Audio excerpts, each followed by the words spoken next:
For today, I'm going to focus on one proverb as the primary proverb, and then we're going to cover a lot of ground regarding words and how we communicate with one another. So Proverbs 18:21 is our text, our main text this morning, and it's death and life are in the power of the tongue, and those who love it will eat its fruits.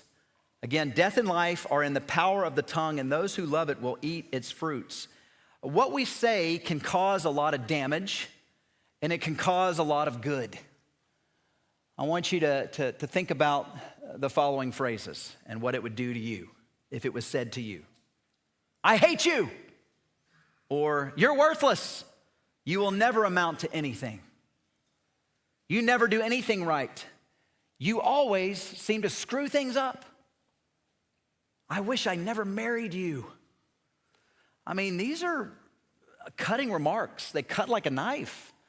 These are harsh words that can be said and have been said over the centuries. And these types of words and phrases can cause a lot of turmoil and distress and even trauma for somebody that they'll hold on to for the rest of their lives. Words, they can bring about death, but they also can bring about life. Consider these words. I love you. I'm so proud of you. You're so good at what you do. Keep it up. I'm so thankful and grateful that I married you. You see the major difference? Those words can bring about life and joy and peace and can really lift up someone's soul. Words matter, my friends. They matter. And Solomon knew that words matter. He wrote more about this topic than he did any other topic in the book of Proverbs. 90 Proverbs deal with the tongue. 60 of them deal with warnings of the tongue and what to say and what not to say. Again, Solomon knew that words matter because they either kill or they heal. And what I want to first talk about is how words hold the power of death. There was an example of a man named Vince Foster. He was the deputy White House counsel for the Clinton administration. He was one of their legal advisors. And right before he took his life, he wrote these words. Here in D.C., ruining people is considered a sport. Death is in the power of the tongue. This letter was found next to his dead body after he killed himself. Foster, he was unfortunately involved in a lot of toxic culture in D.C. And he said in D.C., ruining people was considered a sport. Words, they do have the power of death. And as you read through Proverbs, you'll find two descriptive things that help ring this together. Solomon described how words can be a scorching fire and they can be a thrusting sword. Proverbs 16:27, a worthless man plots evil and a speech is like a scorching fire. What happens when or after a scorching fire? Nothing is left, burned over earth. You think about how our words can be so harsh and so harmful that it can leave the person empty with nothing. It can leave them with hurtful feelings for the rest of their lives. It's like a scorching fire, these words that we can give. Remember the Gatlinburg fires many years ago, leaving nothing but destruction. That's what words can leave. The second picture that Solomon paints is a thrusting sword. Proverbs 12:18, there is one whose rash words are like sword thrusts. Now, this is the picture Solomon was painting here. Imagine a guy walking in a room like this, full of people with a samurai sword and just swinging wherever he wants, uncontrollably, hitting whoever is in his reach. What I would compare this to today is an active shooter coming in the building, just firing off bullet after bullet, hitting whoever was in his way. This is what words can do. They're rash words that are like sword thrusts. And this is where, we get the phrase cutting remarks. Cutting remarks can really sting. They can hurt. They can leave you damaged beyond repair. Scorching fire and a thrusting sword are the pictures Solomon painted for us and how words can be harmful. Well, what else does Proverbs say about how our words cause harm? There's three things that I picked up on as I read through the whole book. The first thing that words can do is they can spread strife. Proverbs 16:28, a dishonest man spreads strife. What does it mean to spread strife? It means to be contentious. It means to stir up drama, stir up conflict. To be quarrelsome is what it means to cause strife and to spread strife. The person who causes strife loves to create drama, and they can't get enough of it. This is a dishonest man, as was quoted in Proverbs 16. So words, they can spread strife, but they can also separate close friends. As the Proverb 16:28 continues, a dishonest man spreads strife, and a whisperer separates close friends. A whisper, hey, telling secrets, can separate close friends. Gossip. I've heard it said that some people will believe anything if it's whispered to them. They'll believe anything if it's just whispered to you. And have you ever started out a sentence by saying, hey, don't tell anybody I said this, but I know I have. And usually when you start out that way, it's something that probably shouldn't have been said, or it's something said in confidence. But oftentimes when you say something confidentially to the whisperer or to the gossip, they immediately hear it and they walk off and they share with their friends your secret. This reminded me of an example of what I did in high school, and I don't recommend this, high schoolers, but I was youthful and just kind of flew by the seat of my pants sometimes as a high schooler, and I had a friend, and she was known as the school gossip, and I wanted to kind of gently teach her a lesson. And so what I did was I had a friend who, this was before I knew Stephanie, and I had a friend, and her name was Sarah. And I didn't tell Sarah this, but I told my friend who happened to be the school gossip, who was a friend of mine. I said, hey, don't tell anybody this, but Sarah and I started dating yesterday. Well, by the end of the day, I had 50 people come up to me and say, what's the news about you and Sarah, including Sarah. Sarah came up to me and said, I didn't know about this. And I was like, well, you weren't supposed to know it was a joke, because I knew she was a friend. She would take it as a joke. Well, I gently pulled the school gossip beside, and I just gently, nobody knew, and I just said, hey, I'm sorry I did this, but this is what happens when you break confidence. I mean, word gets out and it spreads like wildfire. And so just wanted to gently kind of share with you not to do this. This is what a whisperer does. A whisperer will share the secrets to anybody that comes in their place. And this is a form of gossip, and it can happen a lot in church circles. We've got to be careful with gossip. But also words they don't just come in the form of gossip, they come in the form of slander. Proverbs 11:13, whoever goes about slandering reveals secrets, but he who is trustworthy in spirit keeps a thing covered. Whoever goes about slandering will reveal secrets. The slanderer, they take private information and they make it public to humiliate the person. They throw the person literally under the bus, and they even make things up about people. This is the slanderer. So you have to be mindful of the gossip and the slanderer. Proverbs even tells us to avoid them at all costs. Proverbs chapter 20, verse 19, whoever goes about slandering reveals secrets, therefore do not associate with the simpler babbler. A simple babbler, they will cause harm and division. They will separate close friends because they don't keep things in confidence, but they wreak havoc on relationships. So words can kill, they can destroy people by spreading strife or by even separating close friends. But the third thing that I noticed in Proverbs is that words can stir up anger. Many of you are familiar with Proverbs 15. It says, a soft answer turns away wrath, but a harsh word stirs up anger. The word wrath here is anger at its worst. The Hebrew root word here means to breathe through your nostrils. You're that angry. So again, a harsh word can stir up anger and make the person so angry that they're breathing out of their nostrils. They're so upset. They're so angry at the harsh words that were spoken to them. And for those of you who are in the room who are married, you know the things that you can say that can get underneath the skin of your spouse, don't you? You know what you can do to just pick at your spouse to irritate them. And over time, they can be breathing out of their nostrils because they're so angry. For those of you who are involved in families or close friends, you know what I'm talking about. Be mindful of the harsh things that you can say to people because it will stir up anger. And over time, even critical speech or harmful words will cause division and dissension. It can even stir up fights. And last week, as we looked at Proverbs 18, 6, 7, verse 6, it says, a fool's lips walk into a fight, and his mouth invites a beating. A fool's lips, they walk into a fight, and the mouth invites a beating, a fight.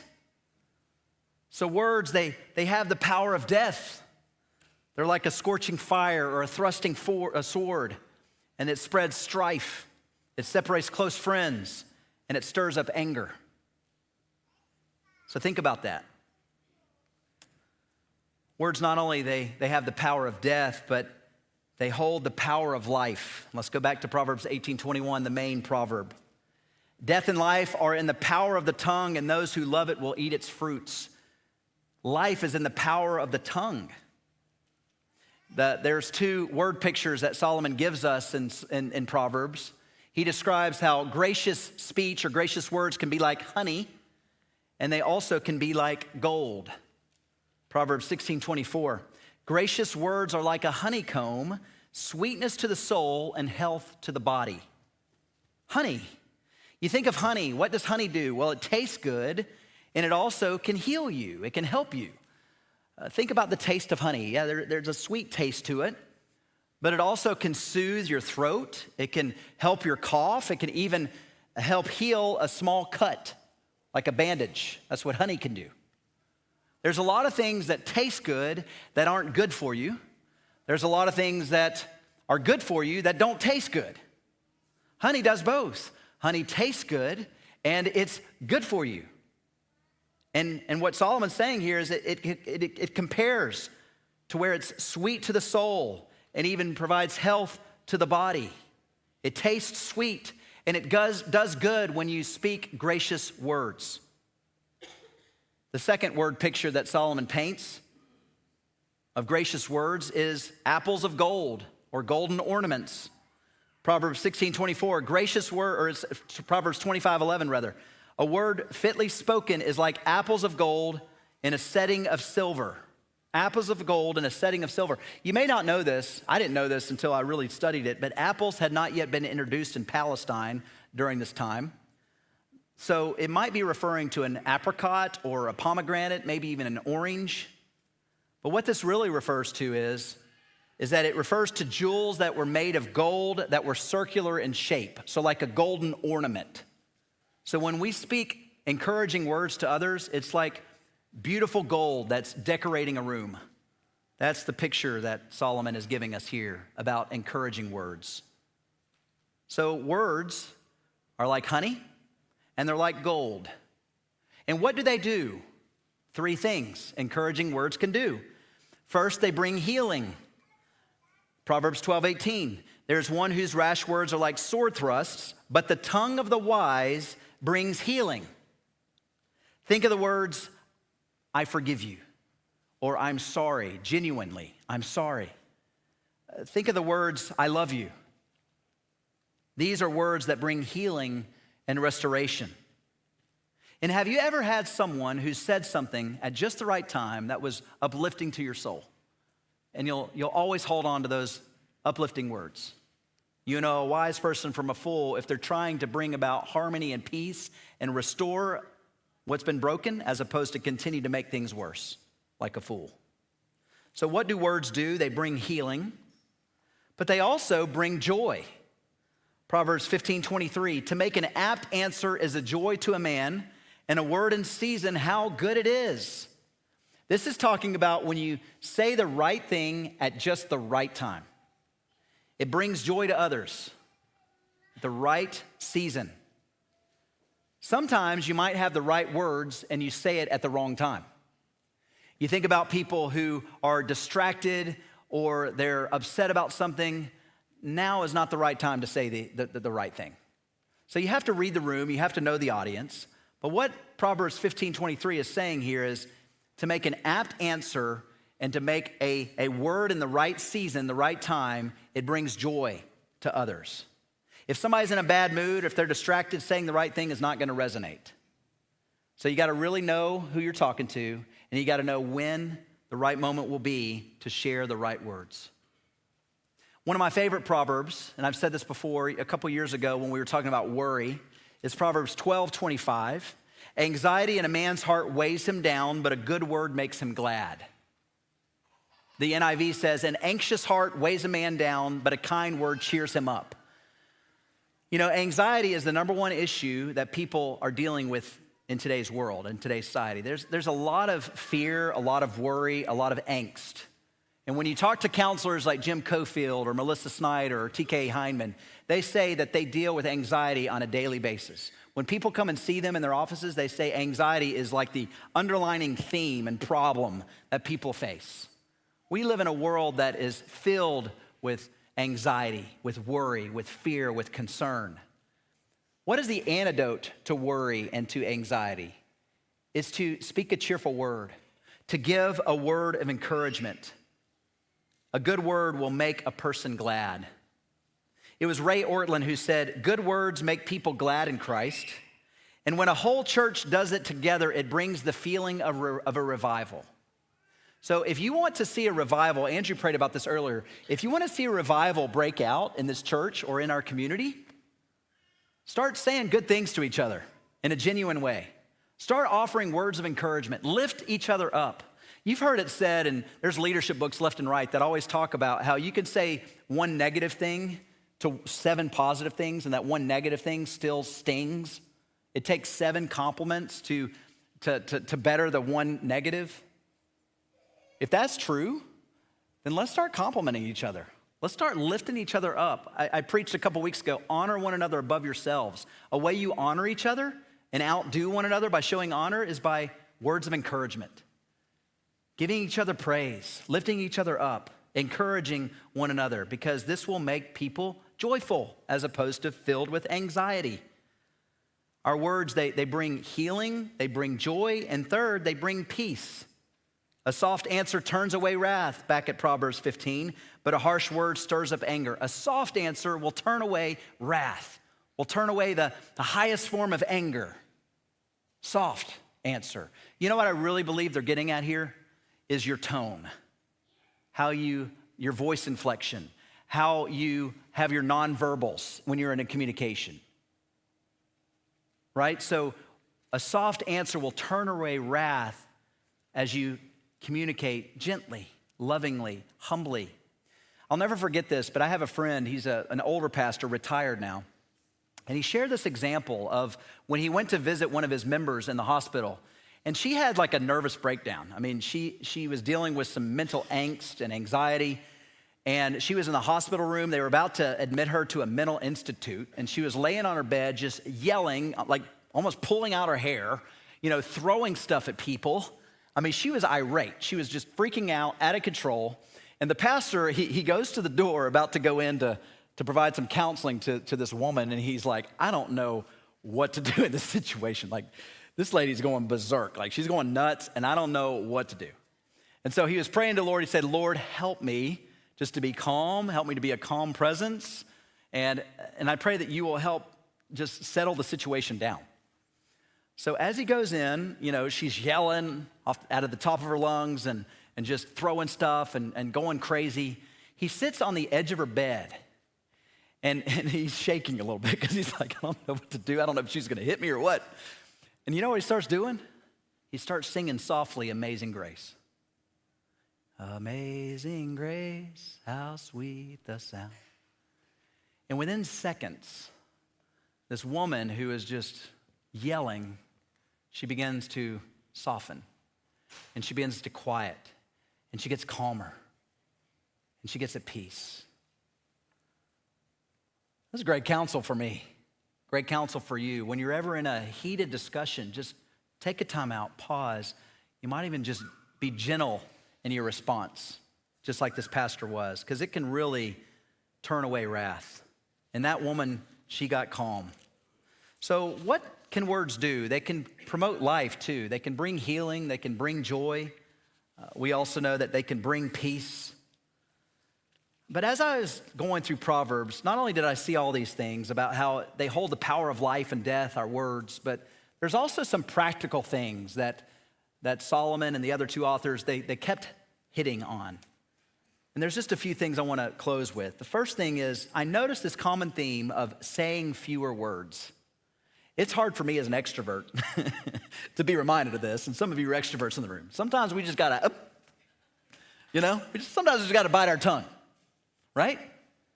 And what I see over and over in Proverbs is to say fewer words, and it will help. For example, Proverbs 10:19, when words are many, transgression is not lacking, but whoever restrains his lips is prudent. There was one report that I saw this week that on average, the average person speaks 700 times per day.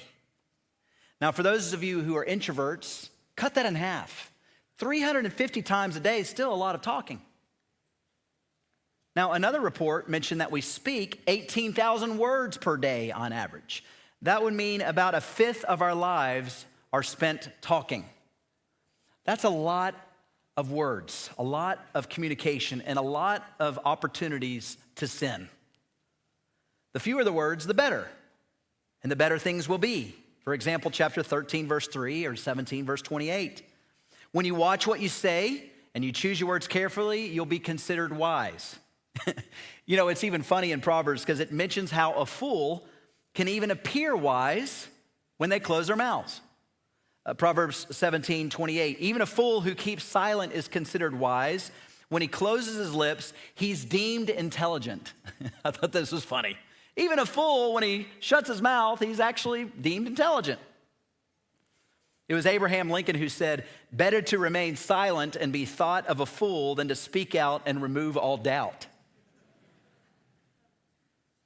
Saying fewer words, Proverbs 21:23 tells us, will keep you out of trouble. So one takeaway here is say fewer words. Maybe before you speak, just pause. Gather your thoughts and then speak. And that goes into the second point of application. Think before you speak. Not only say fewer words, but think before you speak. Proverbs 18:13. If one gives an answer before he hears, it is folly and shame.